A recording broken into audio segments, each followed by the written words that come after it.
हर महादेव। आवाज नहीं आई, जरा दोनों हाथ उठाकर जरा दमदारी से बोलो, हर हर। अब ठीक है। महादेव बोलने से भगवान को लगता है कुछ मांग रहे, देव महादेव, 2-4 गाड़ी बंगला जमीन जायदाद बहू के छोरा, देव महादेव। भगवान देव अधिदेव। एक जप करो, आपका मन पड़े वो भजो, पर भजो। आपका मन करे कि राम भजना है मुझे, राम भजो।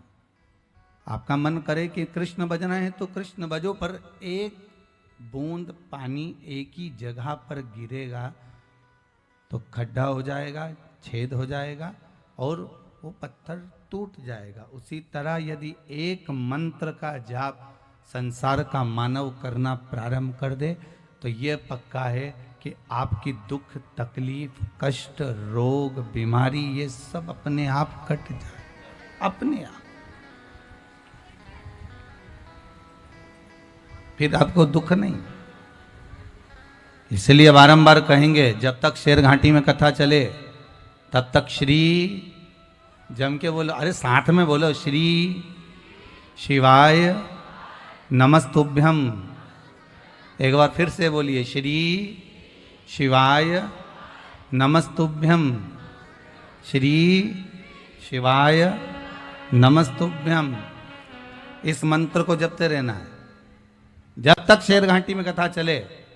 आप बड़े प्रेम से जप।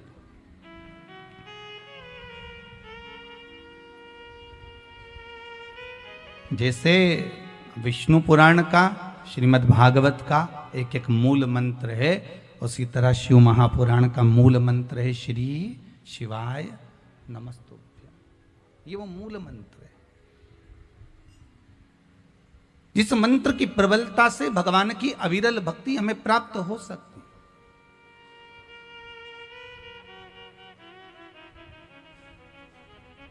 इस मंत्र की प्रबलता से हम भगवान को प्राप्त कर सकते।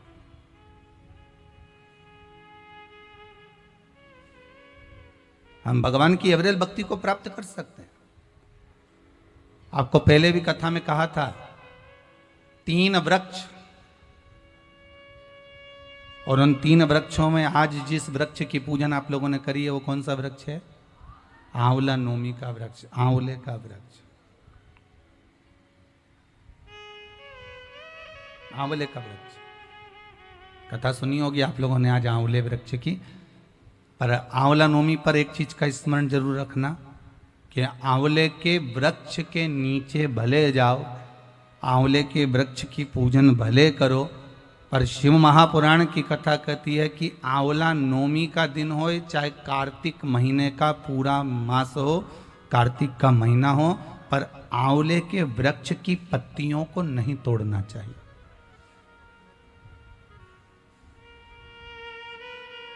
कई लोग बहुत गलती करते हैं, आंवले की पूजन करने जाते हैं ना, तो वो सोचते हैं कि अब आंवले के पेड़ के नीचे भोजन करने का बड़ा महत्व है कि आंवला नवमी के दिन भोजन करना चाहिए। तो कई माताएं इतनी चतुर होती है ना, आंवले की पत्ती तोड़ के ले आती, सिर पे रख के भोजन कर लेती।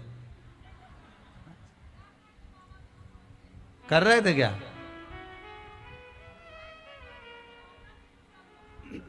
बस तो फिर अब कथा मतलब धीरे धीरे समझ में आ रही हो। श्री शिवाय नमस्तुभ्य मतलब शास्त्र कहता है कि अगर एक पत्ती टूटना, पहले लोग बड़ी गलतियां करते थे। आंवला के पूजन करने गए, आंवले के वृक्ष की पत्ती तोड़ ली, सिर पे रख ली, भोजन कर लिया। कितना दोष है महाराज। यहां तक शिव महापुराण की कथा कहती है, विष्णु पुराण, अग्नि पुराण, पद्म पुराण कहती है, गर्ग संहिता में यहां तक वर्णन करा गया है, स्कंद पुराण में भी कहा गया है कि आंवले के वृक्ष की जिस दिन पूजन करें, आंवला अगर ऊपर से नीचे गिर जाए, आपको प्राप्त हो जाए, तो भले उसका सेवन करो, भले उसको रख लो, पर आप आंवले नवमी के दिन आंवले को भी नहीं तोड़ना चाहिए।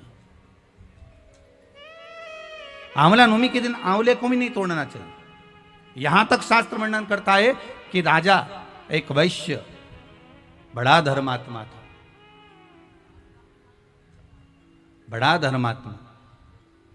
आप लोगों ने आज कथा सुनी हो कि कितना कितना वो धर्मात्मा राजा, बस उसका एक नियम था, वो प्रतिदिन एक सोने के आंवले का दान देता था।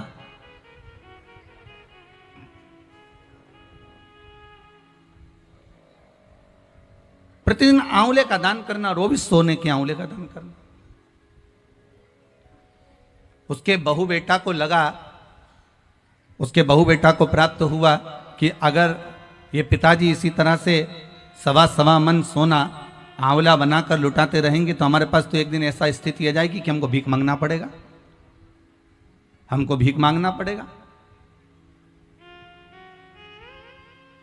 अच्छा, बहू बेटा को यह भान नहीं होता कि जिन माँ बाप ने जोड़ा है अगर वो लुटा भी दें तो सत्ता तो उन्हीं की है ना, दौलत तो उन्हीं की है, पैसा तो उन्हीं का है, जितना जोड़ा वो माँ बाप ने जोड़ा, अगर वो लुटा भी दें तो ये उनकी मर्जी।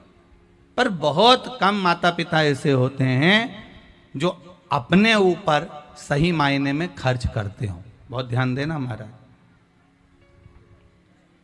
जोड़ा जोड़ा जोड़ा जोड़ा, आखिरी में छोड़ा, इतना बड़ा फोटो टंगिया, फोटो नीचे तुम ऊपर, हो गया कल्याण। तो उससे ज्यादा और होगा क्या? क्या मतलब?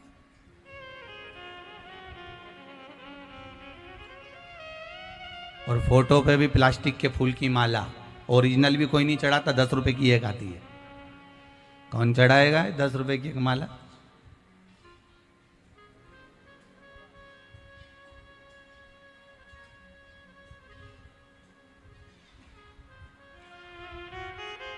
₹300-400 महीना का कौन खर्चा करेगा?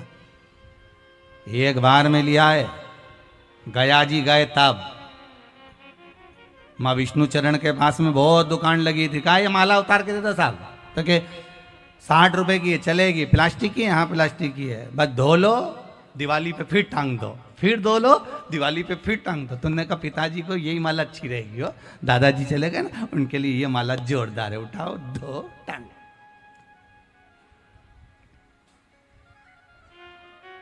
हंसोमती, एक एक माला अपने को भी टंगने वाली है, आज नहीं तो कल टंगेगी, टंगेगी तो सही, माला किसको नहीं टंगी, टंगना।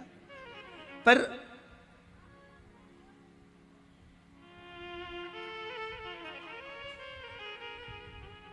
जाना तो है, पर भजन कर कर अगर जाओगे ना तो कोई माला टांगे चाहे ना टांगे, परमात्मा जरूर माला पहनाएगा ऊपर जाते से कि मेरा अपना आया है, मेरा भगत आया है, भजन करने वाला आया है, स्मरण करने वाला आया है, मंत्र जाप करने वाला आया है, मंत्र नाम स्मरण करने वाला आया है, तो परमात्मा जरूर माला टांग देगा कि ये मेरा अपना आया है, ये मेरा स्वयं का आया, वो जरूर टांगेगा। एक वृक्ष की पत्ती, मात्र एक वृक्ष की पत्ती अगर टूटती है तो उसका भी दोष है।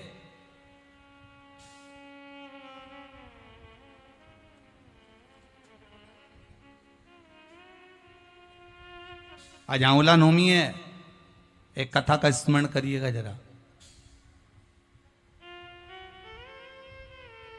सीताराम सरकार, भगवान राम जी महाराज आज अयोध्या में बड़े ठाठ से विराजे हुए हैं, बड़ी अलमस्ती में बैठे हुए हैं।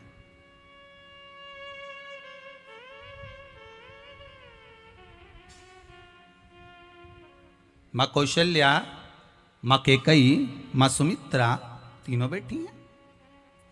राम उस समय पर राजा बन चुके हैं, अवधपुरी में अयोध्या नरेश बनकर, अयोध्या के राजा बनकर में सीताराम सरकार बैठे हुए हैं।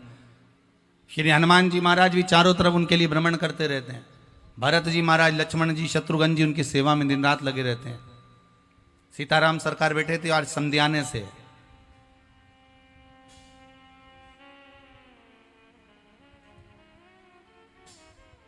आज समध्याने से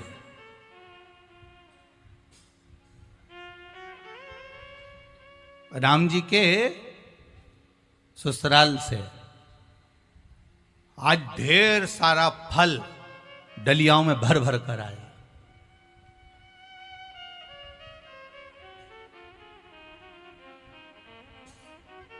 एक दो डलिया फल की भरी, ढेर डलिया फल की भरी और भरा बना। मालूम पड़े थोड़े समय के बाद क्या देख रहे हैं राम जी महाराज कि राजभवन में फल तो भरा हुआ आ रहा है, तो डलिया भर भर कर, फिर सामने से फूल भरे भरे आ रहा है।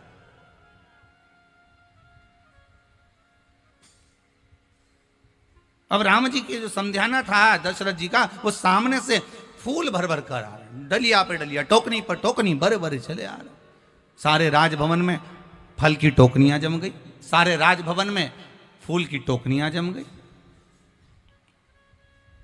थोड़ी देर बाद देखा कि राम जी ने क्या देखा कि सामने से टोकनियां भरकर, डलिया भर भर कर मालाएं आ रही हैं फूल की।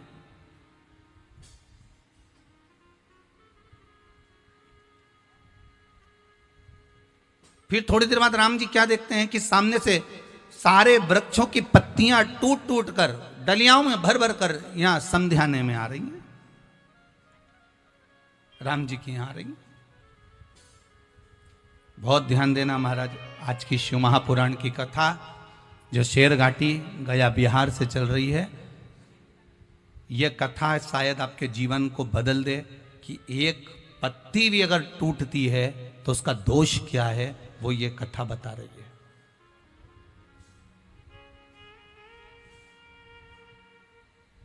जिस दिन जिस वृक्ष की पूजन होती है उस दिन उस वृक्ष की पत्ती तोड़ने का दोष क्या है, ये राम जी की कथा कर रही है, ये राम कथा कर रही है।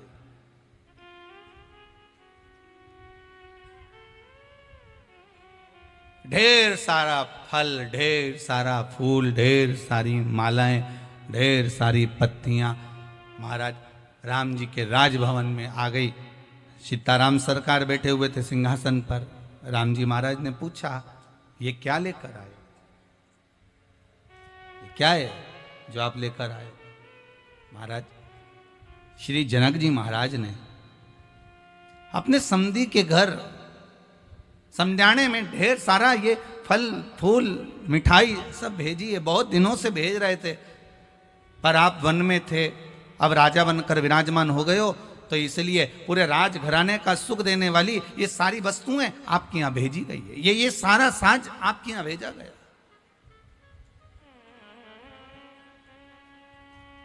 महाराज एक बेटी का बाप, एक बेटी का पिता अपनी बेटी के यहां क्या ना लेकर जाए। आप भी अपनी बेटी के यहां जाती होगी ना, तो मिठाई, जाना बेटा जरा मिठाई लिया, अपना शेर घाटी का कोई अच्छी चीज होगी ना पसंदीदा, तो कब बेटी के यहाँ ये भेज देना, उसको ये पसंद है हो, अपने यहाँ से जाए तो ये सामान रखकर भेज देना हो, जो सामान लेकर जा। तो समझाने में क्या ना भेजा जाए बेटी के घर में, ढेर सारी सामग्री बहन बेटियों के घर में भेजी जाती है कि मेरी बेटी के यहाँ सामान पहुंच जाए, मेरी बेटी के यहाँ सामग्री पहुंच जाए।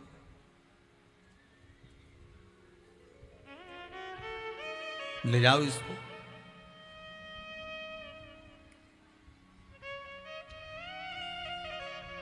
अब कौशल्या मैया बोली, जनक जी को हमारी ओर से नमन करिएगा और जनक जी से कहिएगा आपने जो सामग्री भेजी हमने स्वीकार करी है,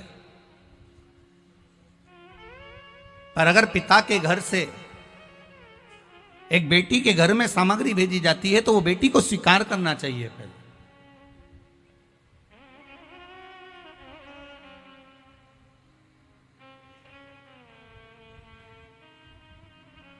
ये राजघराने में लाने से पहले आप जानकी जी के कक्ष में पहुंचा दो, उर्मिला जी के यहां, मांडवी के यहां, शुद्धकीर्ति के यहां पहुंचा दिया। देखिएगा जरा कितनी विचित्र कथा है कि बहू के मायके से अगर कोई सामान आ रहा है तो सास कह रही हैं कि ये आप जिसके लिए आई है उसके यहाँ पहुंचा। और एक आज का जमाना ऐसा है कि लड़ी बहू के घर से क्या आया पहले हमको दिखाओ कि क्या लेके आई है, पहले हमको दिखाओ। और अगर बहू कोई सामान लाई और अपनी सास को नहीं दिखाई तो सास का मुंह भगोना हो गया, तपेला, बोले ही नहीं 8 दिन तो बात ही नहीं करे, क्या हुआ क्या, बताओ, अभी मायके से आई थी, ना जाने कितना सामान लेके आई, मेरे को तो एक रत्ती का नहीं दिखाया, मुझे तो जरा सा नहीं दिखाया, मुझे तो बताया तक नहीं कि क्या लेके आई। अरे तुम मत देखो ना, तुम्हारे पास में सामान की कमी है क्या, वस्तुओं की कमी है क्या, ढेर पड़ा।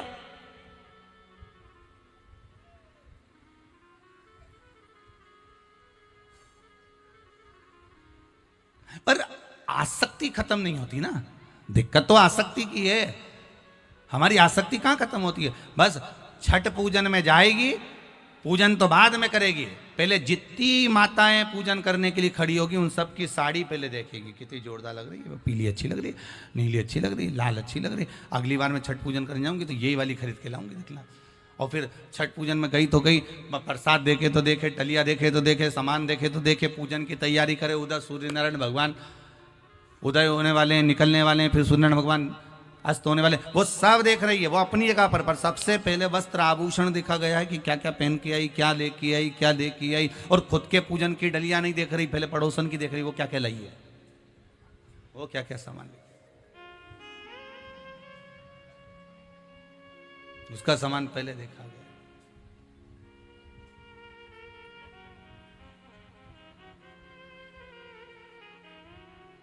अच्छा, जैसे तुम दूसरे का वस्त्र देखो, दूसरे की सामग्री देखो, शिव महापुराण की कथा कहती है, उसी तरह दूसरे में गुण भी तो देखा करो थोड़ा बहुत, कि कितनी अच्छी है, भगवान का भजन कर रही है, सीताराम कर रही है, राम नाम कर रही है, शंकर जी का भजन कर रही है, स्मरण कर रही है। पर नहीं नहीं, हम दूसरे में गुण नहीं देखते, हम दूसरे में अवगुण देखते हैं। बताओ, कैसी पागल है, दिन रात मंदिर में जाकर बैठी रहती है, दिन रात भगवान का भजन करती रहती है, दिन रात ये काम करती रहती है, इसके पास कोई काम नहीं, केवल भगवान भगवान भगवान भगवान, और बच्चा कुचा था वो सियोर वाला महाराज।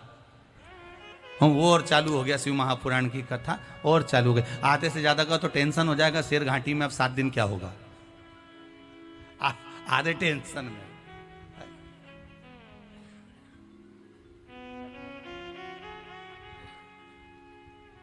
ध्यान देना, घबराना नहीं, शिव महापुराण की कथा चल रही है। 7 दिन में से 6 दिन शिव महापुराण की कथा में जो ये बेलपत्री चढ़े, जिनके कमर में, घुटने में, पीठ में, सिर में, कंधे में कहीं पर भी तकलीफ हो, प्रतिदिन 6 दिन एक बेलपत्री चबा चबा कर रात होने से पहले खा लेना, दूसरे दिन लिखकर भेज देना कि शरीर ठीक हुआ कि नहीं हुआ। शिव महापुराण की बेलपत्री का इतना प्रमाण है महाराज। शिव महापुराण की बेलपत्र का इतना प्रमाण है कि आपका शरीर ठीक हुआ कि नहीं हुआ, उसको लिखकर जरूर भेजना, और नकली नकली मत लिखना, हो ओरिजिनल लिखना कि हाँ मेरा सिर दुख रहा था, मैंने बेलपत्री खाई, आराम लगा कि नहीं लगा। नहीं लगे तो भी लिखो, और लगे तो भी लिखो कि मैंने खाई, उसका लाभ क्या है। जिसकी शुगर बीपी ऊंचा नीचा हो रहा हो, शुगर बढ़ रही हो, शुगर डाउन हो रही है, वो भी बेलपत्र जरूर खाना, और दूसरे दिन नाप कर बताना कि शुगर लेवल में आई कि नहीं आई। दूसरे दिन ही नापना, रात होने से पहले खाना, और दूसरे दिन नाप के बताना कि शुगर लेवल में आई कि नहीं। शिव महापुराण का, शंकर का एक एक शब्द, शंकर की कथा का एक एक संबोधन, एक एक अनुमोदन, शिव महापुराण का, शंकर की कथा और शंकर पर चढ़ा हुआ एक एक वस्तु औषधि का काम करती, एक एक औषधि। पर कई लोग बेलपत्र को रख लेते हैं, रात को खाते हैं। बेलपत्र का नियम है कि भगवान शंकर का कोई भी प्रसाद हो, चाहे तुम 16 सोमवार करो, संकट सोमवार करो, चाहे सोमवार का व्रत करो, चाहे पशुपति व्रत करो, पर कोई भी व्रत करो शंकर जी का प्रसाद रात भर नहीं रखा जाता। शिव जी की संकट सोमवार की किताब में भी लिखा है, 16 सोमवार की किताब में भी लिखा है कि आप संकट सोमवार कर रहे हो, 16 सोमवार कर रहे हो, मलिदा तैयार कर रहे हो, चूरमा बना रहे हो, रोड बना रहे हो, तो वो जो बना रहे हो उसको सबको खिला देना, रात भर मत रखना इस प्रसाद, वो रात भर नहीं रखा, उसको पाली।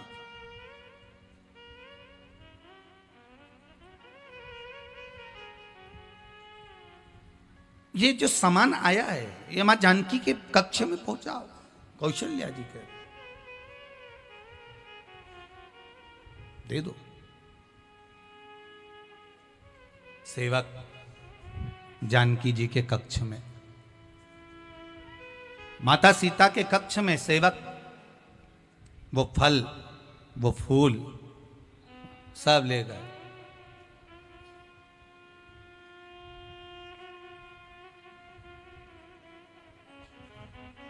सब ले गए। सीता जी गई कक्ष के अंदर। उस भवन के अंदर माता जानकी जी गई और सीता जी ने देखा कि आज मेरे कक्ष में इतना सारा फूल रखा हुआ है, इतना सारा फल रखा हुआ है। सूचना पहुंचाई प्रभु के पास में, ये फल ये फूल इतना कहां से आ गया? कहा समझाने से आया है, जनक जी के यहां से।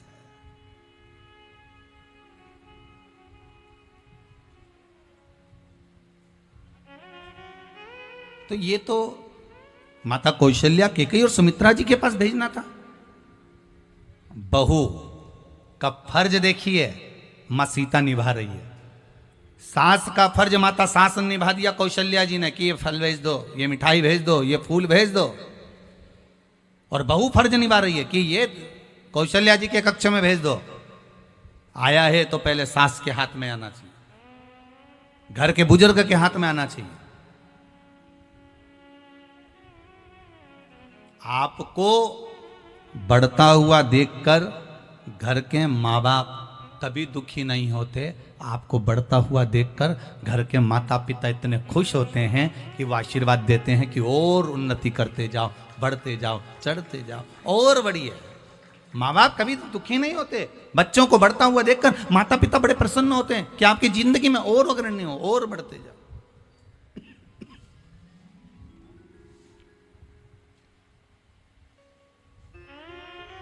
आप और बढ़िए।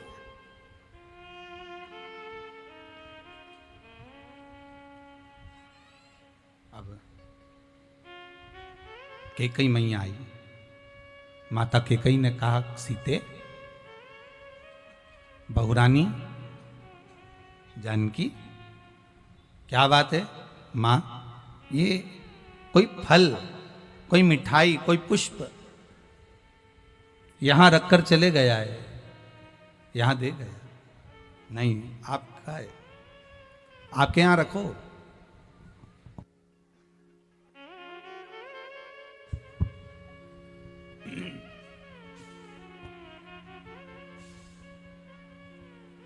आप ये फल मिठाई अपने पास में रखिए।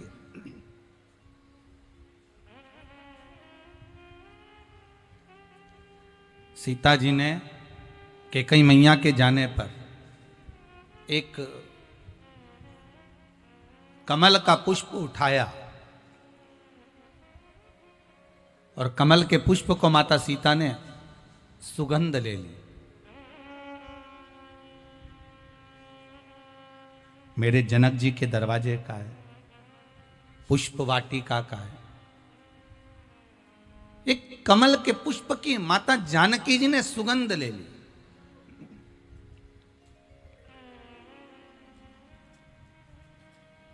और सीता जी ने सुगंध ली और कमल का पुष्प रखा। राम जी सिंहासन पर बैठे बैठे सारी लीला देख रहे थे, क्योंकि पूर्ण पुरुषोत्तम मेरे भगवान राम है। कोई साधारण है क्या?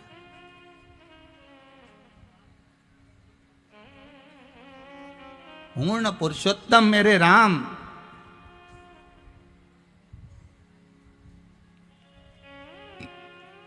उन्हें देख लिया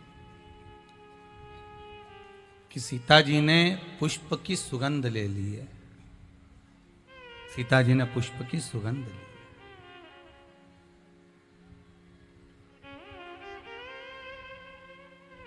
अब राम जी वापिस अपने कक्ष में आए माता जानकी के। आज आंवला नवमी है तो ये प्रसंग निकला है, बड़े ध्यान से सुनना। शायद पूर्व की जितनी कथाएं आप लोगों ने सुनी होगी उसमें ये प्रसंग नहीं सुना होगा। एक पत्ते को टूटने का प्रसंग है ये, और उस पत्ते का दोष का प्रसंग है।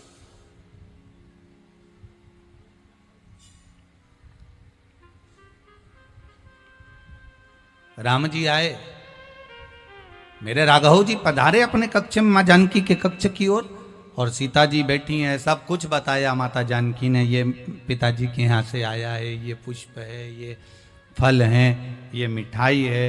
राम जी तो सब जानते थे, क्योंकि पहले आया ही कहाँ था, राज सिंहासन के सामने। पहले रखा ही कहाँ था, सिंहासन के सामने।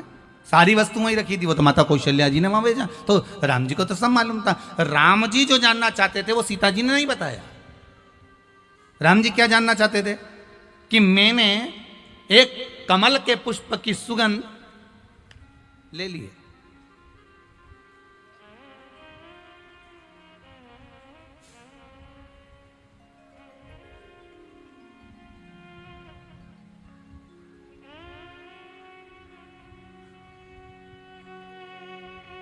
पत्नी जिस वस्तु को ग्रहण करती है, अनसुईया चरित्र श्री रामचरितमानस का, माता अनसुईया जी ने माता जानकी जी को ज्ञान उपदेश दिया था। बोलो सही है कि गलत है? चित्रकूट धाम में माता अनसुईया जी भगमाता सीता को ज्ञान उपदेश देती हैं, आभूषण देती हैं, रतन देती हैं, ज्वेलरी प्रदान करती हैं, सुख देने वाला ज्ञान प्रदान करती हैं। सीता जी को ज्ञान देते समय माता अनसुईया जी ने कहा था कि नारी जिस वस्तु को सेवन करती है, प्रसाद ग्रहण करती है, पहले वो अपने पति को ग्रहण करावे, उसके बाद स्वयं ग्रहण करे।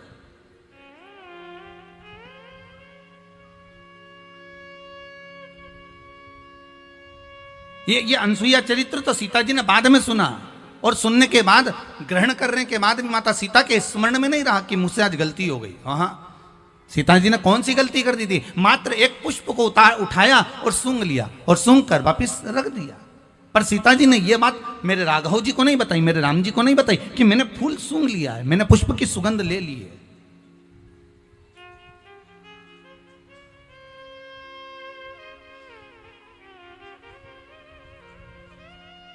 राघव जी सुनना चाहते थे, सीता जी बता नहीं पाई।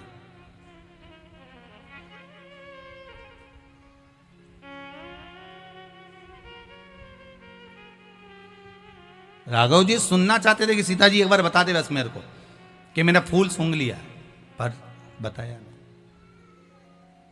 बता नहीं पा रही। राघव जी चले गए, शंकर जी की आराधना में लग गए, शिव अर्चना में लग गए, पूजन में लग गए। शंभु शरणे पड़ी, मांगू घड़ी रे घड़ी, दुख काटो, दया करी ने दर्शन आपो। शिव अर्चना में, शंकर की भक्ति में सीताराम सरकार भगवान राघव जी लग गए। सीता जी बता नहीं पाई, समय आ गया, समय आया।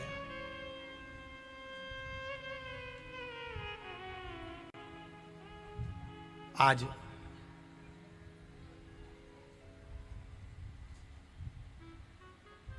ये क्रम जिस दिन हुआ महाराज, वो 9वीं तिथि थी। कौन सी तिथि थी? 9वीं, जिस दिन माता जानकी ने पुष्प सूंघा था अपने पिता के यहां से आए हुए उस सामग्री का।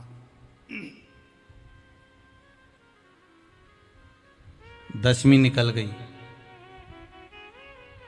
एकादशी के दिन माता जानकी जी ने व्रत किया। द्वादशी का दिन आया और मां जानकी वो द्वादशी के दिन एक बगीचे में भ्रमण के लिए चली गई। वहीं अवधपुरी का बगीचा, वहीं अयोध्या का बगीचा, जहां पर ढेर सारी फुलवाड़ियां लग रही थी।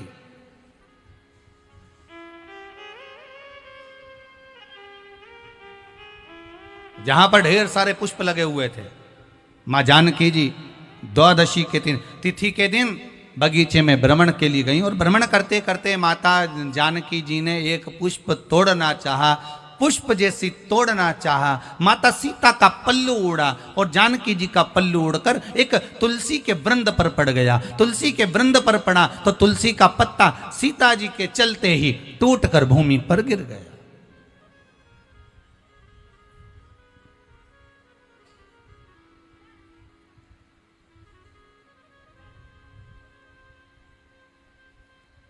टूटकर भूमि पर गिरा। एक तुलसी का पत्ता मात्र, और तुलसा जी का एक पत्ता माता जानकी जी के पल्लू से वस्त्र से नीचे गिर गया। 12 तिथि के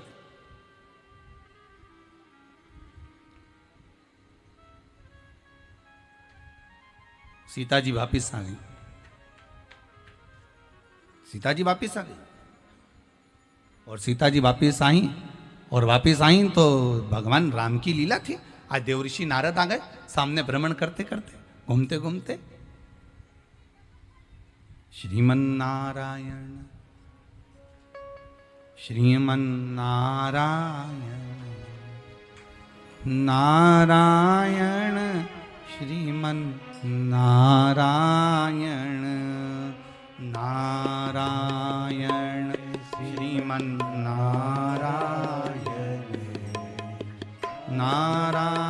नारायण श्रीमन्नारायण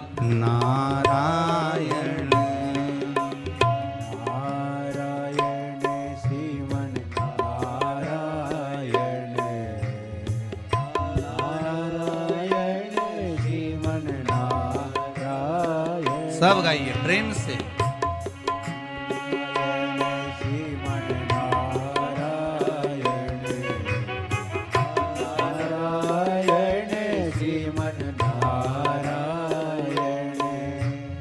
लक्ष्मी नारायण हरि नारायण नारायण श्रीमन नारायण। लक्ष्मी नारायण हरि नारायण नारायण श्रीमन्नारायण। लक्ष्मी नारायण हरि नारायण नारायण श्रीमन नारायण। लक्ष्मी नारायण हरि नारायण नारायण श्रीमन्नारायण। बोलो नारायण श्रीमन नारायण नारायण श्रीमन नारायण। नारायण श्रीमन्नारायण नारायण श्रीमन्नारायण। सब गाइए। नारायण श्रीमन नारायण नारायण श्रीमन नारायण। नारायण श्रीमन्नारायण नारायण श्रीमन्नारायण।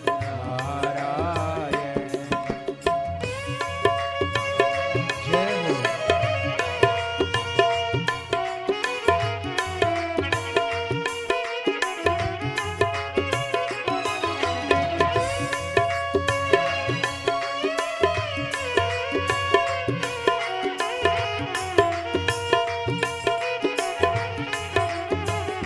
हो।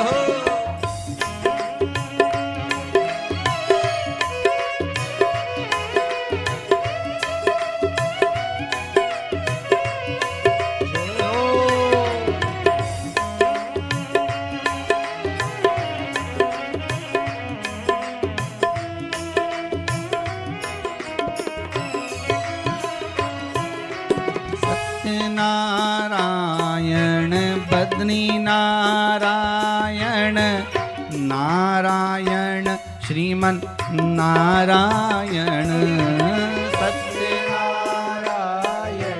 बद्री नारायण नारायण श्रीमन्नारायण। सत्यनारायण नारायण बद्री नारायण नारायण श्रीमन्नारायण सत्यनारायण बद्री नारायण नारायण श्रीमन्नारायण बोलो नारायण श्रीमन्नारायण नारायण श्रीमन्नारायण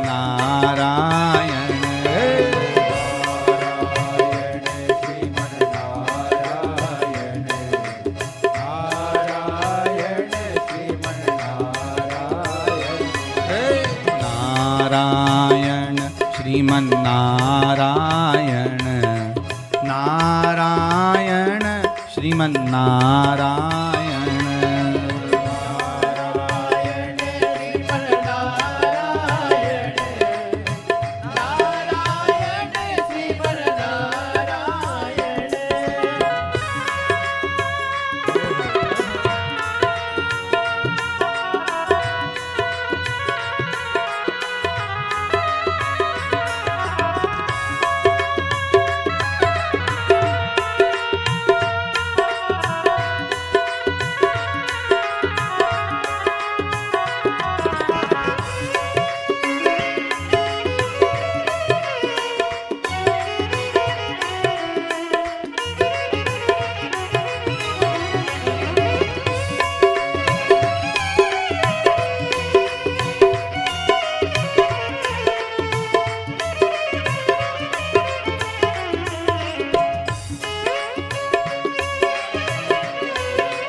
नारायण मुझ में नारायण नारायण हरि नारायण तुझ में नारायण मुझ में नारायण नारायण हरे नारायण ओ तुझ में नारायण मुझ में नारायण नारायण हरि नारायण तुझ में नारायण मुझ में नारायण नारायण हरि नारायण बोलो नारायण श्रीमन्नारायण नारायण श्रीमन्नारायण नारायण श्रीमन्नारायण नारायण श्रीमन्नारायण नारायण श्रीमन्नारायण नारायण श्रीमन्नारायण नारायण श्रीमन्नारायण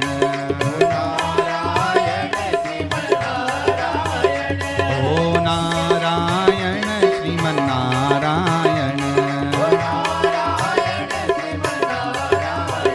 हरि नारायण श्रीमन्नारायण हरि नारायण श्रीमन्नारायण हर हर महादेव दीन बंधु दयालु दया कीजिए। जो दोनों हाथ उठाकर हर हर महादेव नी बोले उसको उठा लीजिए। हर हर अब कितने बढ़िया बोले, मतलब जाना नहीं चाहते हो, जाके करोगे भी क्या? आप शेरघाटी में कथा चले तो जाना क्या वहां पर? भोलेनाथ तो खुद शेरघाटी आया हुआ है, मेरा शंभू तो खुद ही जाइए। शिव कृपा सागर है। देवऋषि नारद का आगमन हो गया और देवऋषि नारद जी आते से ही बोले राघव जी से, राम जी महाराज से, प्रभु बहुत भूख लग रही है, कुछ भोजन की व्यवस्था हो जाएगी क्या आपके यहाँ? राम जी बोले एक तो तुम अयोध्या में आए और अवधपुरी में आकर बोलो कि भोजन की व्यवस्था हो जाएगी, ये कोई बात होती क्या? अयोध्या में तो कितनी कृपा है। अयोध्या के जितने साधु संत साधक उपासक जितने हैं, कभी आप लोग भी अवधपुरी जाएं, अयोध्या जाएं तो देखना, अयोध्या के जितने संत महात्मा साधु सन्यासी तपस्वी, जितने मठ जितने मंदिर जितने भी अवधपुरी के हैं, आप अगर भोजन के समय पर वहां गए हो तो प्रत्येक आश्रम में प्रत्येक संत के दरवाजे पर बिना शुल्क का बिना पैसे का आपको भोजन प्राप्त हो जाता है। आप किसी भी मठ मंदिर में जाकर भोजन ग्रहण कर सकते हो। अवधपुरी का यह सबसे बड़ा सुख है, अयोध्या का यह सबसे बड़ा लाभ है महाराज। अवधपुरी के किसी भी संत साधु सन्यासी तपस्वी साधक उपासक महंत आदि आदि क्या जाइए, आप जाएंगे वहां पर सर उपासक। अब महाराज देवऋषि नारद बोले,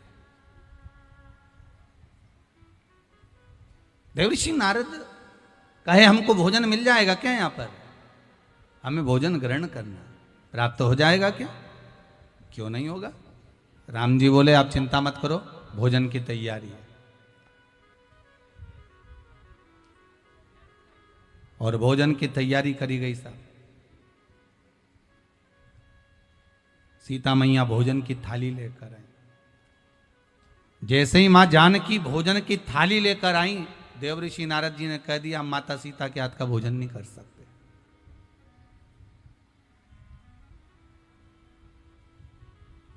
बहुत ध्यान से सुन लेना माताओं, हम माता सीता के हाथ का भोजन नहीं कर सकते। देवऋषि नारद बोल रहे, क्यों? सीता जी के हाथ का भोजन क्यों नहीं कर सकते? नहीं,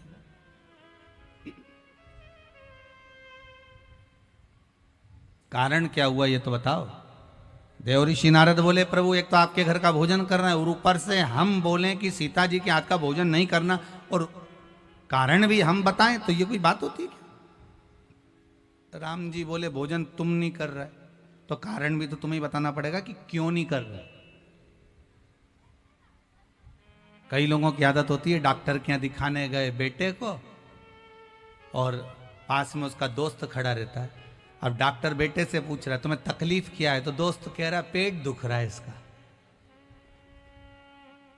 फिर डॉक्टर साहब ने पूछा तुम्हारा नाम क्या है, तो दोस्त बोला भेरू है। फिर डॉक्टर ने पूछा कितने दिन से दुख रहा है, तो दोस्त कह रहा 4 दिन हो गया। 4 दिन हो गए।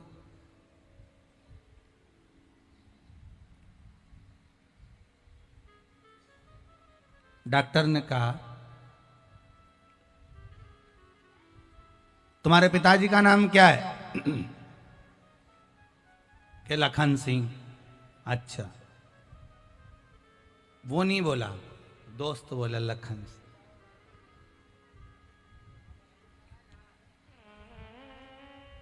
डॉक्टर ने पूछा तुम इनके पिताजी का नाम बता रहे हो कि अपने पिताजी का? नहीं, पिताजी का इनके ही बता रहा हूं। अच्छा, बीमारी इन्हीं की बता रहा हूं। अच्छा,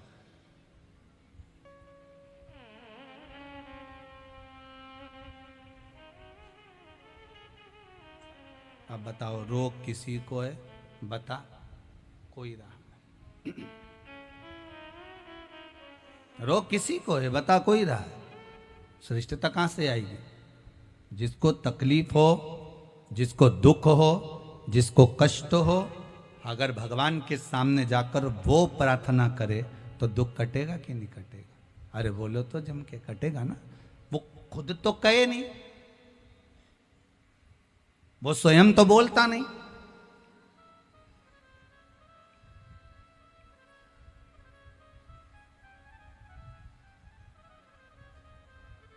कई लोग सोचते हैं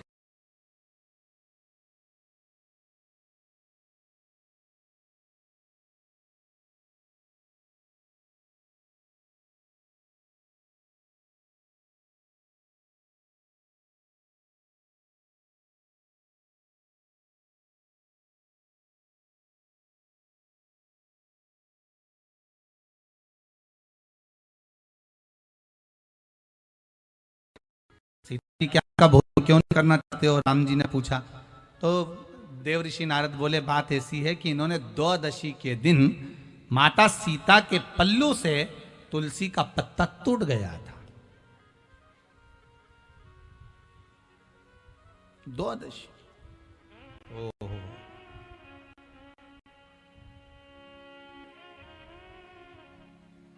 क्या जानकी जी को यह नहीं मालूम कि द्वादशी,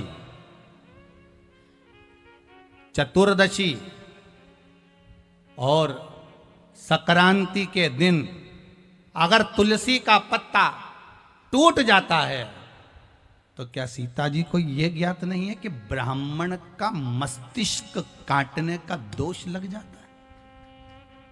क्या जानकी जी को इस चीज का भान नहीं है?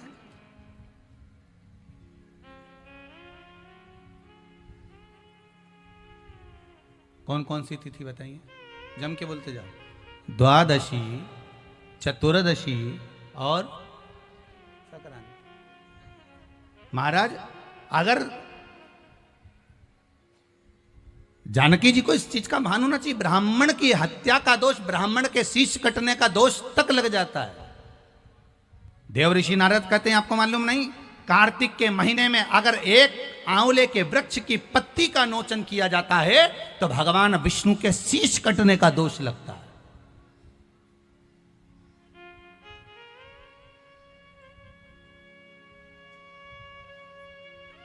आज के जमाने में माताएं इतनी होशियार हो गई हैं, माताएं आंवले के वृक्ष के नीचे पूजन करने नहीं जाती हैं। अपने परिवार वालों से बोलती थी जाते जाते एक काम करना, आंवले की थोड़ी सी डाली तोड़ के ले आना, डाली तोड़ के लाना, वो रख लेगी गमले के अंदर, पूजन कर लेगी, पूजन छुट्टी हुई। शास्त्र कहता है अगर तुम्हारे घर के गमले में आंवले का वृक्ष लगा है तो पूजन करो, पर आंवले की डाली को आंवला वृक्ष, आंवला नवमी के दिन या कार्तिक के महीने में आंवले के एक पत्ती भी तुम्हारे हाथ से नहीं टूटना चाहिए। भगवान विष्णु के सिर कटने का दोष लग जाता है, हमारा शीश कटने का दोष।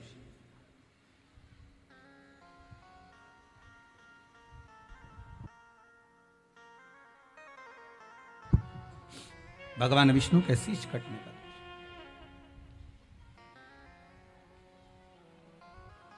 जानकी मैया, सीता जी की आंख से अश्रु बह रहे, माता जानकी की आंखों से आंसू बह रहे हैं, माता सीता की नेत्रों से जल बह रहे हैं। देव ऋषि नारद से पूछा, जो तुलसी का दल द्वादशी को टूट गया है, मान लो अगर द्वादशी को टूट गया, चतुर्दशी को टूट गया, संक्रांति को टूट गया, तो इसका कोई निदान तो होगा कि नहीं होगा?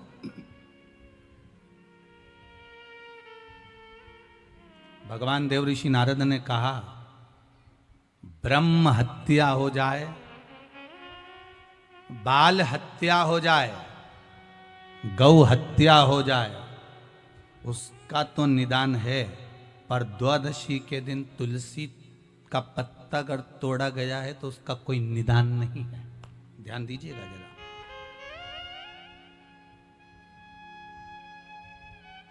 उसका कोई निदान नहीं। कुछ तो होगा देव ऋषि नारद, कुछ तो उपाय होगा जो मैं कर सकती हूं। देव ऋषि नारद ने कहा, एक उपाय हो सकता है कि मैं कहूं कि ये दान करोगे तो ये हो जाएगा, मैं कहूं कि ये पुण्य करोगे तो इससे ये दोष मिट जाएगा, मैं कहूं कि ये व्रत रख लो तो इससे ये दोष मिट जाएगा, तो ये तो नहीं हो सकता। हाँ, इतना जरूर हो सकता है, जो तुलसी का पत्ता आपके पल्लू से नीचे टूट कर गिरा है उसको आप जोड़ दीजिए, उसको वापिस डाली पर लगा दो। तो देव ऋषि नारद से सीता जी ने पूछा, वो पत्ता कैसे लग सकता है? जो टूट गया वो लगेगा कैसे?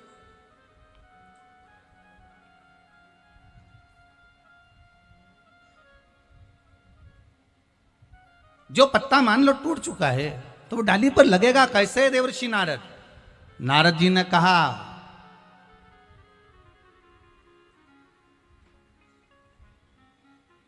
आपने अगर पति की सेवा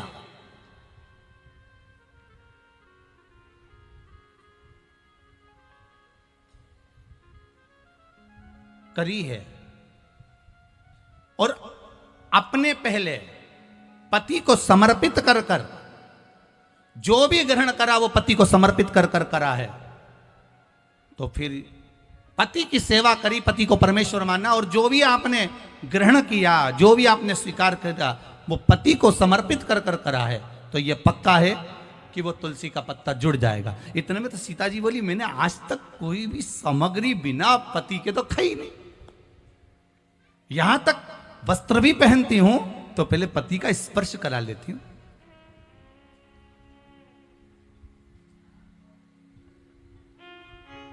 कोई आभूषण धारण करती हूं तो पति का स्पर्श करा लेती हूं। तो फिर सीता जी की कथा चल रही है, तुम्हारी नहीं हो। आज के जमाने में तो तुम ठेले पे जाके कब गोलगप्पा खा के आ जाओ पति को ही नहीं मालूम है, कब पानी पूरी निपटाया हो। क्या बोलते इधर, पानी पूरी, पानी बतासा, क्या बोलते उसे, वो पानी भर के गाते हैं, पानी पूरी, गुपचुप। हाँ गुपचुप तो हैदराबाद में भी बोलते हैं, जैसे ही मुंह में गुप आदमी चुप, उसके बाद आवाज ही नहीं निकलती।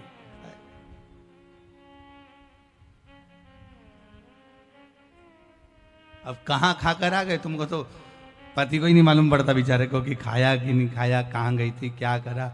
अब यहाँ तो सीता जी का, अगर आपने पति को समर्पित कर कर वस्तुओं को ग्रहण किया है, स्वीकार किया है, पति को परमेश्वर मानकर सारी वस्तु समर्पित कर कर ग्रहण करी है, तो वो पत्ता आपसे जुड़ जाएगा। सीता जी बोली, मैंने सब वस्तु ऐसी ग्रहण करी है, पति के बिगाड़ कोई काम करा ही नहीं, उनसे कोई बात छुपाई नहीं, उनको कोई बात रही नहीं। तो फिर सीता जी ने कहा अब भी जाती हूँ। सीता जी पहुंची, नारद जी को भी ले गई, राम जी को भी ले गई। सीता जी ने पत्ता उठाया, हाथ जोड़कर निवेदन करा, हे तुलसी के पत्र, कृपा करो माँ तुलसा, हे माँ तुलसा, हे पटरानी, कृपा करिए, ये तुलसी का पत्ता अगर मैंने अपने पति को सर्वस्व समर्पित कर कर सेवा करी है तो ये तुलसी का पत्ता वापिस डाली में लग जाए। सीता जी आधे घंटे तक बैठी रही, वो तुलसी का पत्ता नहीं लगा, तुलसी का पत्ता नहीं लगा। आधे घंटे तक माता जानकी बैठी रही, तुलसी का पत्ता नहीं लगा। सीता जी की आंख में जल भर गया, आज कौन सी गलती मुझसे हो गई। मैंने पति को परमेश्वर माना है, पति के चरणों का मैंने स्मरण करा है,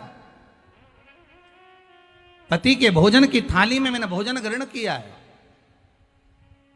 जैसा मेरे पति ने कहा उसके अनुकूल मैंने कर्म किया, फिर क्या रह गया ऐसा। देव ऋषि नारद बोले, मां कुछ ना कुछ तो तुमने अपने पति से छुपाया है, और जिसको तुमने ग्रहण कर लिया और बताया नहीं है, ये पक्का है। क्या करा था इन्होंने, याद करो कथा का शुरू क्या करा था। जो फूल आया था उसको पति को बिना बोले सूंघ लिया, बिना समर्पित किए सूंघा। वो पुष्प सीता जी को ज्ञात नहीं हुआ कि मैंने कोई कर्म बेकार करा ही नहीं। मैं जानती हूं मैंने बेकार कर्म नहीं नहीं नहीं मां। तब देवऋषि नारद ने कहा, मां समध्याने से पुष्प आए थे, फल आए थे, मिठाई आई थी, उस फल फूल मिठाई में से आपने पुष्प को सूंघ लिया था, याद करिए। हाँ देवऋषि नारद गलती हो गई। नारद जी ने राम जी को देखा, राम जी ने नारद को देखा, राम जी बोले अच्छा हुआ इसने तूने सुधार दिया। राम जी देवऋषि नारद को बोले, बुलाया ही तेरे को इसलिए था कि इसकी गलती दिखा दी जाए। माताओं की गलती दिखाना बड़ा कठिन काम है, बहुत कठिन। पति अपनी पत्नी से कह देना तूने मम्मी से ऐसा क्यों कहा, बस उठते में तो जगदम्बा हो गई, तैयार बस ये तो बोला। अब गलती दिखाना ही तो दिक्कत है। सबसे बड़ी तो तकलीफ यहाँ शास्त्र रहता है ना, आप अपने साथ में कोई मित्र रह रहा है, कोई सखा रह रहा है, कोई शिष्य रह रहा है, कोई गुरुजन रह रहा है, कोई व्यक्ति आपके साथ में रह रहा है, आप उसकी गलती तो गिनवा दो कि तूने ऐसा करा, तूने ये करा, तूने मेरे साथ झूठ बोला, तूने प्रपंच करा, तूने छल करा, तूने ये बात क्यों छुपाई। तुझे अगर विश्वास था अपने गुरु पर, तुझे विश्वास था अपने मित्र पर, तुझे विश्वास था अपने सखा पर, जब वो व्यक्ति आपसे कुछ नहीं छुपा रहा तो तूने क्यों छुपाया ये बात, तूने क्यों छुपाई कि मैंने ये नहीं करा, मैंने वो नहीं करा। छुपाया क्यों? अगर तू बता देता तो सब क्लियर होता चले जाता, पर छुपाओ क्यों?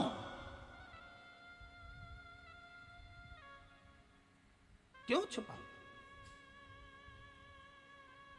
हम तो यहां तक माताओं से कहते हैं मायके से अगर कोई वस्तु मिली है ना तो तुम तुम्हारी सास को बता दो, मम्मी ये मायके से मिली है। सास भी खुश हो जाएगी, बाबा थारा ससुराल थारा मायका वाला बहुत अच्छा है, कितना जोरदार जोरदार सामान दे, मम्मी ये लेकर आई हूं। छुपाने की जरूरत क्या, वो तो जब तुम छठ पे निकाल कर पहनती हो तब सास को नजर आती है कंजन कहां से लाई है, तब नजर आए कि ये सामान कहाँ से आया, ये सामग्री कहाँ से है। तो सास का भी मन तो क्या, ये तो तूने मुझे बताया ही नहीं था, हाथ की पाटली बनवाई तूने दिखाई ही नहीं, चूड़ा बनवाया तूने दिखाया ही नहीं, बिछोड़ी ली तूने दिखाई ही नहीं, पायल ली तूने दिखाई नहीं, तब सास का मन दुखता है। और त्योहार पे अगर सास का मन दुखे तो अच्छी बात का, जो मिले सत्यता का भाव रखिए, सब सत्य में बता दो कि ऐसा हुआ, ये सामने रख दिया, ये ऐसा था, वो वैसा था, वो पराया था, वो मेरा था, ये सब सम्मुख में रख दीजिए, विवाद का सारा काम समाप्त। विवाद का सारा काम समाप्त।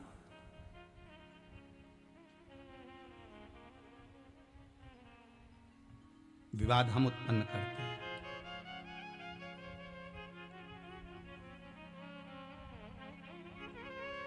एक बात समझ में नहीं आती, व्यक्ति को सत्य बोलने में दिक्कत क्या होती है, आज तक समझ में नहीं आया। बस मरते हैं तब लोग कहते हैं राम नाम सत्य है। अब जो मरा है वो उठ के सत्य बोलेगा क्या? तो जीते जी बोलो ना। दिवाली मिलने जाओ तो हैप्पी दिवाली मत कहो, जाते से कह दो काका जी राम नाम सत्य है, सेठ जी राम नाम सत्य। सेठ जी कुर्सी से नीचे धड़, क्यों रे मेरा बुरा चाहता है? नहीं नहीं नहीं, मरने के बाद लोग सत्य बोलेंगे तब आप नहीं बोल पाएंगे, तो हमने सोचा आज ही सत्य बोल ले, थोड़ा बहुत तो बोल लो रे राम नाम। अरे बोलो तो, अभी भी घबरा रहे हो तुम तो, बोलो जरा अच्छे से राम नाम। पीछे वाली तो बोल ही नहीं रही है, अच्छे से बोलो राम नाम सत्य है, और वो अटल है, अजर है और अमर है। और राम का नाम ही केवल सत्य रहेगा, बाकी का सब संसार मिथ्या झूठा, सब जितने तुम्हें अपने नजर आ रहे हैं सब चोटे नंबर 1 के, सब चोर। एक भी अच्छा नहीं है। जैसे रात को मरेगी ना, आधी रात के सब बहुएं नोच नोच के निकाल लेगी, सब चोटे घर में जितने। तुम अच्छा नाटक कर लो, अच्छा तुम एक काम करो, आधा 1 घंटा रात्रि को यूं मर जाओ अपने आप ही, ऐसी डिजाइन में सांस मास रोक के पड़ जा। और बहुओं आएगी, थोड़ी देर देखेगी, अम्मा अम्मा अम्मा आई, अम्मा अम्मा। वो सोचेगी मर गई है, तो थोड़ी देर तो आंख में आंसू आएगा, उसके बाद देख लेगी अंगूठी अच्छी सब निकाल निकुल के। अब रोना भी है और निकालना भी है, तो सब रोते रोते सब निकाल के पल्लू में बांध के फिर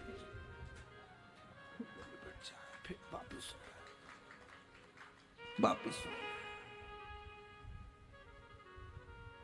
कितने चोटों के बीच में रहना पड़ता है। सबसे बड़े चोर होते हैं अपने, दूसरा कोई नहीं चोर है, सब अपने। रात को मरे, सुबह तक सब गायब, और सवेरे रोने भी बैठेंगे तो ऐसे ही कोई बैठ जाएंगे, अपने अपने पतियों से कह देंगे मेरा सिर बहुत दुख रहा, रात को खूब रोई, समोसा पोया लिया, थोड़ा खा पी के रहूंगी। मालूम पड़े समोसा पोया आया, फिर थोड़ा बहुत के बच्चों के लिए लिया, मैं नहीं खाऊंगी, बच्चे खा लेंगे। 10 बजे तक ले जाएंगे टोकरी को, बुढ़िया को 10 बजे तक ले जाएंगे, बुढ़ी अम्मा को चल जा। और बाजार से सब सामान ला लुआ के इन्होंने रात के बच्चों को खिलाने के बहाने खुद समोसा खा गई, इडली सांभर सब निपटा गई, फिर आके रोने बैठी। संसार के लोग इतने लूटे। बावारी दुनिया मतलब की दुनिया में किसी का कोई नहीं। माता सीता के संग हजारों सखी, जब हरण हुआ तब कोई नहीं। वावारी दुनिया मतलब की दुनिया में किसी का कोई नहीं। कौन किसका है? सुख के साथी हजारों थे, जब दुख पड़ा तब कोई नहीं। वावारी दुनिया मतलब की दुनिया में किसी का कोई नहीं। सब अपने नजर आते हैं, मेरा है ये, मेरा है ये, मेरा है। आखिरी में कोई किसी का नहीं। कौन किसका? कहा कितना सुंदर भाव कहा है, तन पिंजरे को छोड़ कहीं, तन पिंजरे को छोड़ कहीं, उड़ जाए ना प्राण परिंदा रे। भज राधे गोविंदा रे पगले, भज राधे गोविंदा। तन पिंजरे को छोड़ कहीं, उड़ जाए ना प्राण परिंदा रे। भज राधे गोविंदा रे पगले, भज राधे गोविंदा।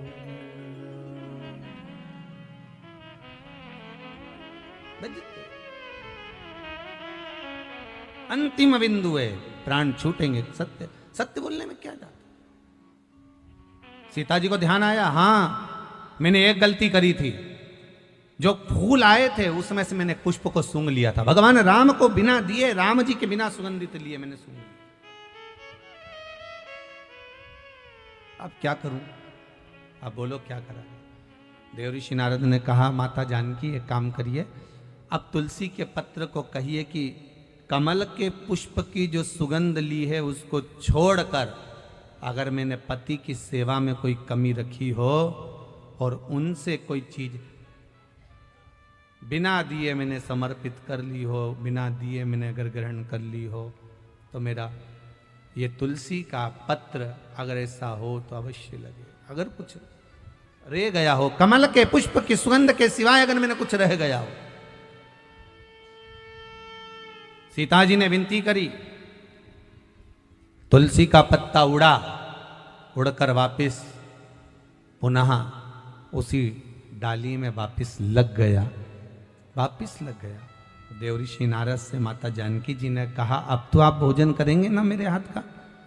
सीता जी बोली, आप भोजन करोगे ना देव ऋषि नारद?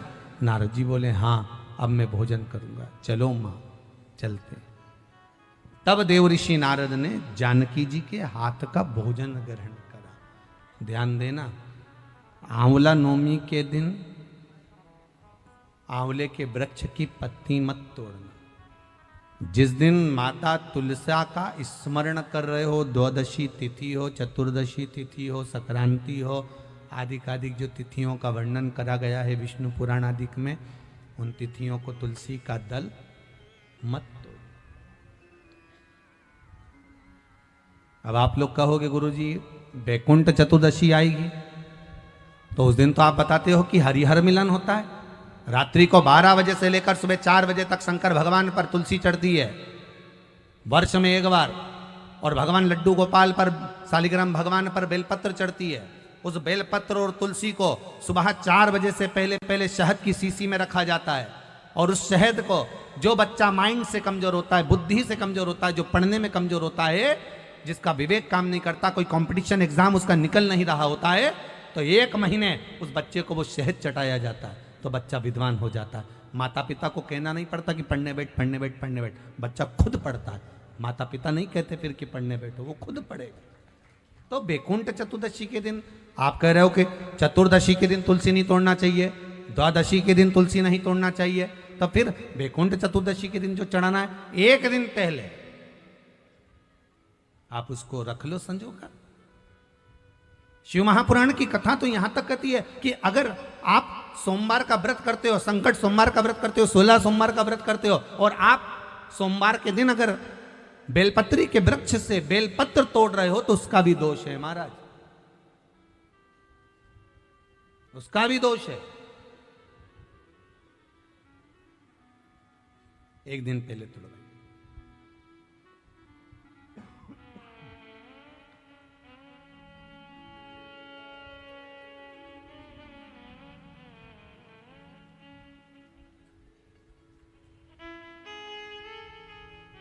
कई लोगों की तो आदत रहती है, आज सोमवार है आज ही पत्ती तोड़वाएंगे, उसका दोष लगता है। भगवान, कई लोग कहते हैं महाराज जी, एक माता जी ने लिखकर भेजा था, व्हाट्सएप पर भेजा हुआ था समिति के, कि गुरुदेव हम सारे उपाय करते हैं, इसके बाद भी हमको तकलीफ क्यों रहती है? कारण क्या है उसका? उसका कारण कोई दूसरा नहीं। देवताओं पर कभी दोष मत देना, कारण हमारा अपना होगा कि हम, हमारा कार्य क्यों नहीं हो रहा, उसका कारण हम खुद हो सकते, हम खुद हो सकते। भगवान क्यों नहीं मिलता, उसका कारण हमारा खुद का है। जैसे मान लो कोई तुमसे कहे कि भैया देखो ये सामान मिला ना, और ये सामान मिलाकर एक ये औषधि तैयार करना, और औषधि में तुम ये नींबू निचोड़ लेना, और नींबू निचोड़ कर जब तुम खाओगे तो तुम्हें आराम लग जाएगा, जब तुम पाओगे तो तुम्हारा रोग, तुम्हारी बीमारी है वो समाप्त हो जाएगी। अब तुमने तो खाया, उसके बाद भी तुम्हारा रोग समाप्त नहीं हुआ, बीमारी समाप्त नहीं हुई, तो तुम क्या कहोगे? उसने तो गलत बता दिया। बोलोगे कि नहीं बोलोगे? तो वो पूछेगा क्यों, मैंने बताया था तुमको ये लेना ये लेना ये लेना, साथ में नींबू निचोड़ना, नींबू निचोड़ कर उसका रस उसमें मिलाकर खा लेना, उससे तुम ठीक हो जाओगे। फिर ठीक क्यों नहीं हुए, उसका कारण क्या था? तुमने तो गारंटी ली थी कि मैं ठीक हो जाऊंगा, फिर गारंटी में गया कहाँ? आखिर वो गारंटी गई कहाँ? जब सियोर वाला महाराज इतना छाती ठोक ठोक के कहे कि ये करो इसके करने से ये फल मिलेगा, ये करो इसके करने से ये फल मिलेगा, फिर हमारा काम क्यों नहीं हुआ? हमें दुख क्यों मिला, हमें तकलीफ क्यों मिली? उसका कारण समझ लेना। तुमने तो कहा था कि नींबू निचोड़ना, ये दवाई खा लेना, तो आखिर वो दवाई असर क्यों नहीं करी? तो उन्होंने पूछा बताओ क्या क्या करा? हमने ये लिया ये लिया ये लिया, उसके बाद हमने नींबू काटा, नींबू काट के हमने नींबू निचोड़ा, नींबू निचोड़ के हमने फिर खाया, पर हमारी बीमारी तो मिटी नहीं। सबकी बीमारी मिट गई, फिर तू क्यों रह गया? भगवान शंकर ने सबका सुना, फिर तू क्यों रह गया? तुझे दुख क्यों आ गया? तुझे तकलीफ क्यों आ गई? फिर से बता कि मैंने ये डाला ये डाला ये डाला, नींबू निचोड़ा, फिर उसको खाया, पर मुझे आराम नहीं लगा, उसका कारण क्या है? तो फिर जिसने दवाई बताई थी उसने पूछा ये बता कि तूने नींबू निचोड़ा तो कैसे निचोड़ा? कि ऐसे ही निचोड़ा। नहीं नहीं, नींबू तूने निचोड़ा तो निचोड़ा कैसे? अरे तो उसको काटा। अच्छा, तो काटा कैसे? कि लोहे के चक्कू से काटा।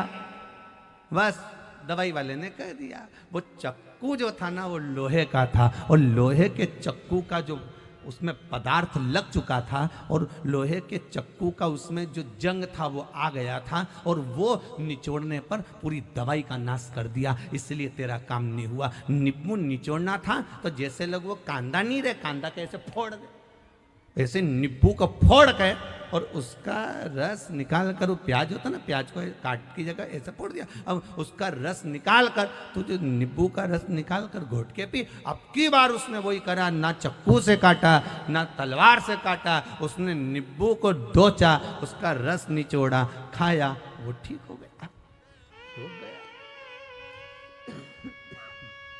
रोग समाप्त।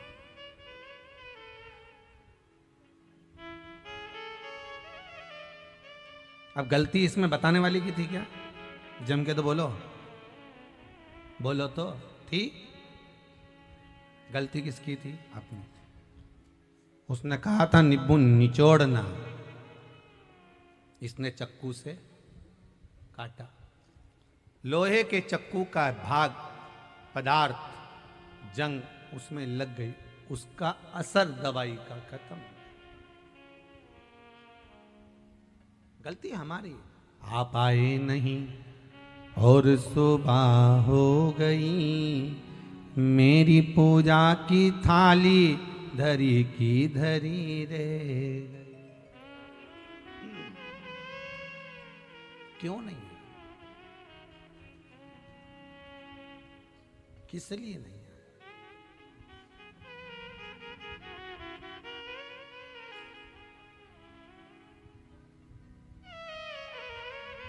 कारण क्या है आप नहीं आए उसका?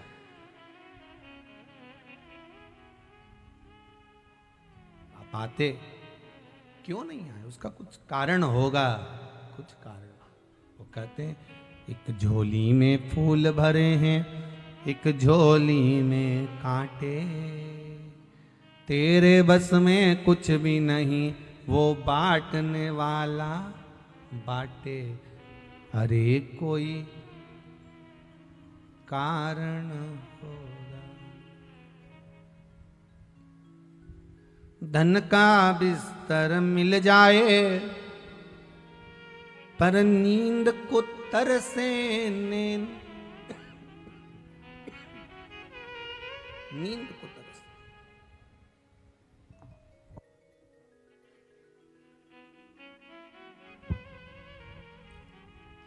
धन का बिस्तर मिल जाए पर नींद को तरसे कांटों पर भी सोकर आए। हो कांटों पर भी सोकर नहीं किसी के मन को चैन। अरे कोई कारण होगा, अरे कोई कारण होगा। एक झोली में फूल भरे हैं, एक झोली में कांटे, तेरे बस में कुछ भी नहीं, वो बांटने वाला बाटे। अरे कोई कारण होगा, अरे कोई कारण होगा। किसी किसी को डनलप का गद्दा लगा है, एसी का रूम है, सामने एलसीडी लगी हुई है, खूब सेवफल कटा हुआ फोन है, क्या बोलते एप्पल का फोन है, तो भी नींद नहीं आ रही, रात रात भर जगता रहता है टेंशन। और कोई कोई जिसके पास में कुछ भी नहीं, रोड पर सो रहा है, ठेला गाड़ी पर, हाथ गाड़ी पर सो रहा है, रिक्शे में सो रहा है, चैन की नींद सो रहा है।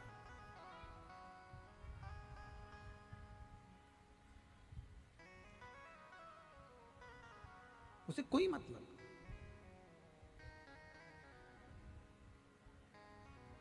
सांप भी डस ले तो मिल जाए किसी को जीवन दान। कोई कोई व्यक्ति ऐसे हैं जिनको सांप भी डस लेता है तो जीवन दान मिल जाता है। बाबा की कृपा है तो सांप भी डस ले तो मिल जाए किसी को जीवन दान, और किसी को एक चींटी के कांटे से मिट जाए नाम और निशान। कोई कारण हो सकता,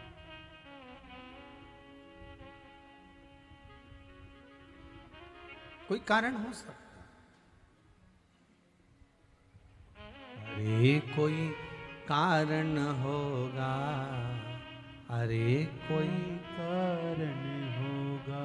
एक झोली में फूल भरे हैं, एक झोली में कांटे, तेरे बस में कुछ भी नहीं, वो बांटने वाला बाटे। अरे कोई कारण होगा, अरे कोई कारण होगा, अरे कोई कारण होगा। सब गाइए। अरे कोई कारण होगा, अरे कोई कारण होगा, अरे कोई कारण होगा, अरे कोई कारण होगा, अरे कोई कारण होगा।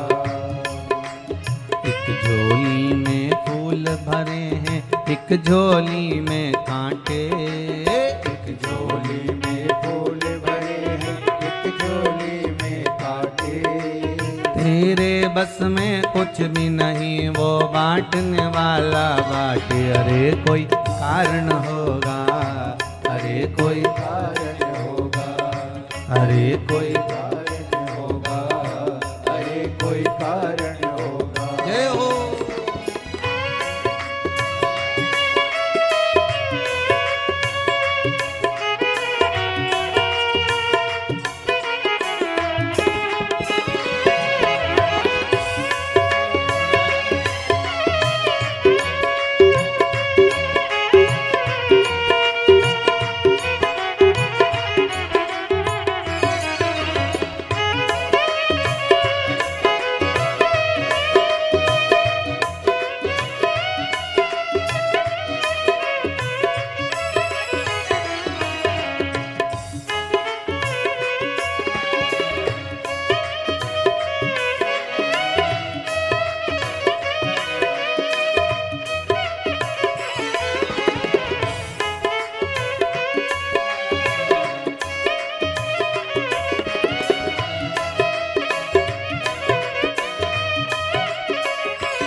धन का बिस्तर मिल जाए पर नींद को तरसे नैन। धन का बिस्तर मिल जाए पर नींद को तरसे।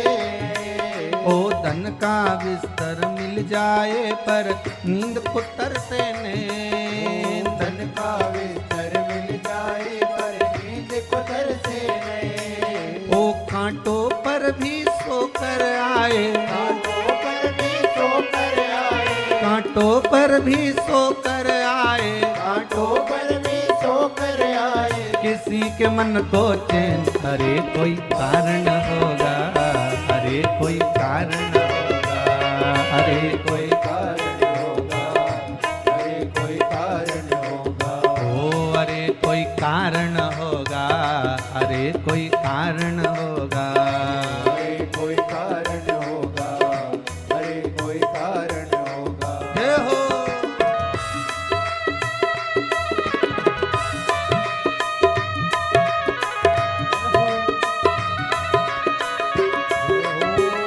हर हर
सांप भी डस ले तो मिल जाए किसी को जीवन दान। सांप भी डस ले, जाए किसी को जीवन दान। सांप भी डस ले तो मिल जाए किसी को जीवन दान। सांप भी डस ले तो मिल जाए किसी को जीवन दान।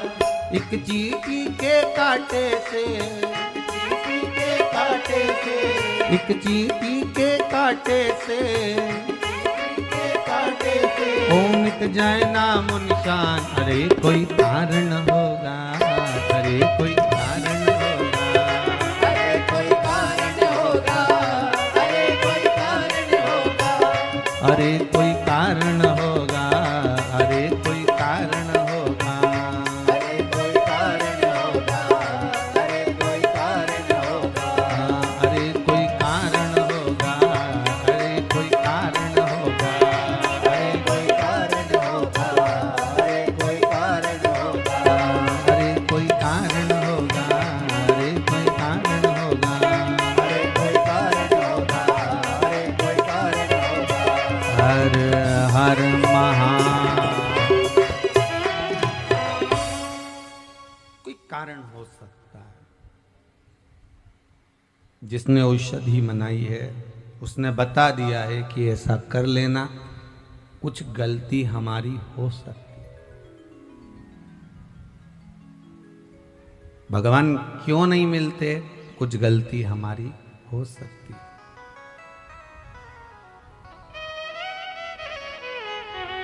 कुछ त्रुटि हमारी है।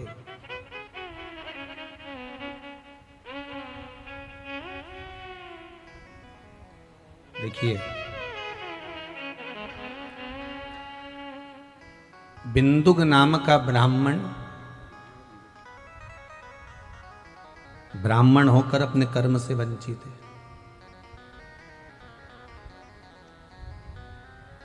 और केवल एक बिंदुक नहीं, ऐसे कई ब्राह्मण ने ब्राह्मण कुल में जन्म ले लिया,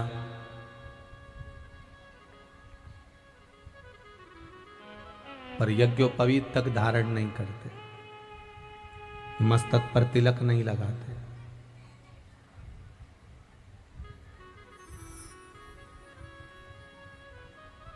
मदिरापान, मांसाहार, वेश्यावृत्ति, गलत काम में भी लगे रहते हैं। ये बिंदुक का चरित्र कह तो रहा है। शिव महापुराण की कथा में सबसे पहला चरित्र अगर वर्णन करा तो वो एक देवराज नाम का ब्राह्मण और एक बिंदुक। बिंदुक भी ब्राह्मण था और देवराज भी ब्राह्मण था। दोनों ब्राह्मण कुल में